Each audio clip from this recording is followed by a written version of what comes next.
we do the unscalable, better than anyone else. That's what Snapback Sports does.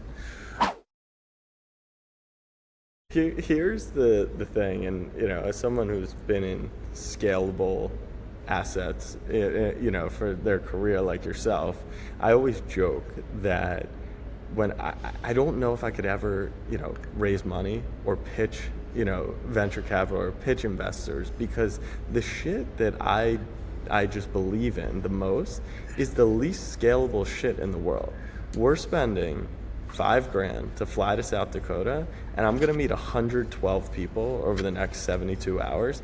And we're going to have those 112 people, they're going to be Snapback Sports fans for life, right? They're going to be locked in. They can't believe that we're coming. They can't believe we're highlighting all that.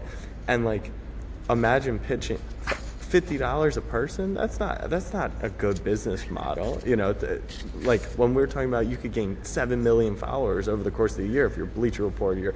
But we're going through this period of time where community and passion, and that's really where the dollars are going to be. But I don't even give a shit about the dollars right now. I genuinely, nothing gets me more excited than going on a podcast last night for this.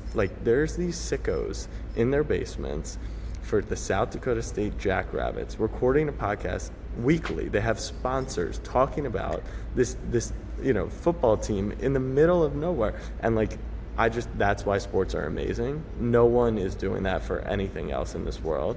And so, we do. I think if I could make up a tagline, it would be we do the unscalable, better than anyone else. That's what Snapback Sports does.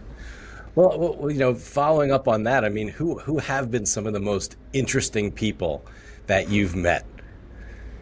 I mean, this is just last week at BYU, coming from, I'm Jewish, and we're going to Mormon country, right? So I'm just excited to learn. And then I'm spending time with a 3-time captain who's now, who is working his way, trying to get back into the NFL. He got cut from a couple teams. He's helping out with BYU's offensive line.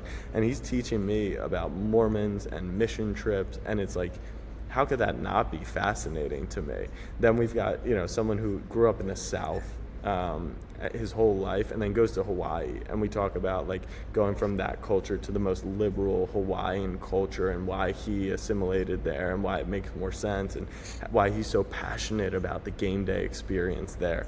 So there's just, I wish I could pick one, but each week is a unique experience, and that's why I think that is my vitriol, and I don't even want to act like it's that serious, but my vitriol to college game day right now is Vandy's a cool story. Once again, I have no problem with that. But Ole Miss, Georgia, you've told that story 100 times, and you're missing the heartbeat of sports, right? And let me not act like I don't understand why. It's a business decision. Their ESPN's in bed with the SEC. They should be doing that, but at some point, the consumer's just going to be I want to go where the passion is, where that lies. And so we want to hopefully replace some of that when we can. So you also, what's interesting, I mean, look, the conversation you just mentioned, I mean, Jake Retzloff, I mean, who was the quarterback at BYU, now at Tulane, right? I mean, and being that Jewish quarterback there, and now, and now being down at Tulane, I mean, it's been, that was an amazing story, right? Yeah. 100%. Yeah, that was something that, and this is why I say the disadvantage of being a startup company that's trying to pave our way, and we do have to make money, is we scheduled out our seasons before the year because it saves us flight money, hotel money. We get to work with the schools, which saves us ticket money. It saves us a bunch of money. And so last year, BYU was one of the stories in time that we wanted to capture, and we just didn't have that opportunity. And so this weekend, it was a rare opportunity where we weren't locked into LSU. We weren't doing anything with the school. We kind of felt like there was a little slippage there. So we were let's make a big pivot. But we're going to Iowa State next weekend. It doesn't matter if, the biggest game in college football comes out of nowhere. That's just what we have to do. Yeah, amazing. So I also know that you went to my home state of Delaware. We did. How was that going down to Delaware State? I mean, that was amazing.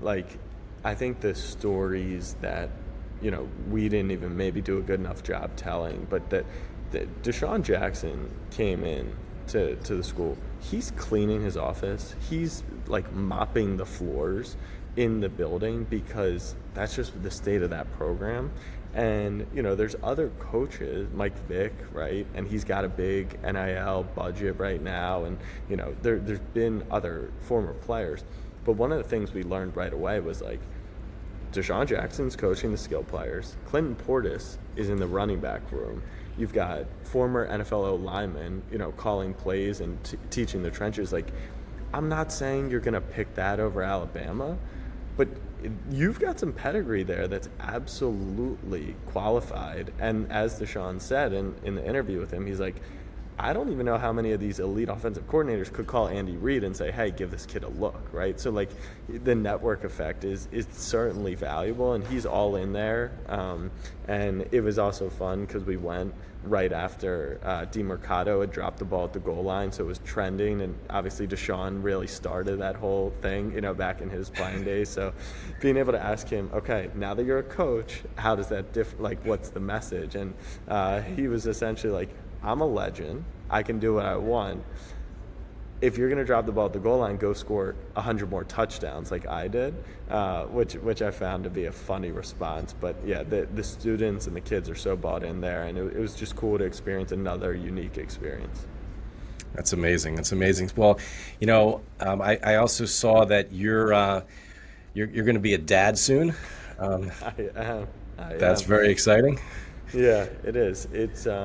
It's funny. We just had a call with a group who was looking to represent us and do some ad sales for us, and they were talking about, isn't it like cost inefficient to go to all these games versus like filming content at home? And I was like, yes. And they were like, so why don't you do less of that? And I was like, did my wife tell you to say this? She wants me home with the baby, and I want to spend time, and I think it's this interesting, like, I think there's a whole narrative probably around entrepreneurs who they maybe delay having kids or they delay marriage, and it can be strenuous, but I think outside of that it's communication, and one of the things is we didn't see this coming overnight. Or we did see this coming over time rather, and so we've been planning, and I've been promoting people within the organization so that they're ready to be on camera and represent the brand. And honestly, like, Tim is really our face of college football. I'm kind of second fiddle and a second character while I run the business. And so the shitty thing is I love doing it. Like, I want to go to South Dakota State, but I know I'm also going to want to spend time with my new baby. So there's a balance. Like anything in life, there's going to be a balance there.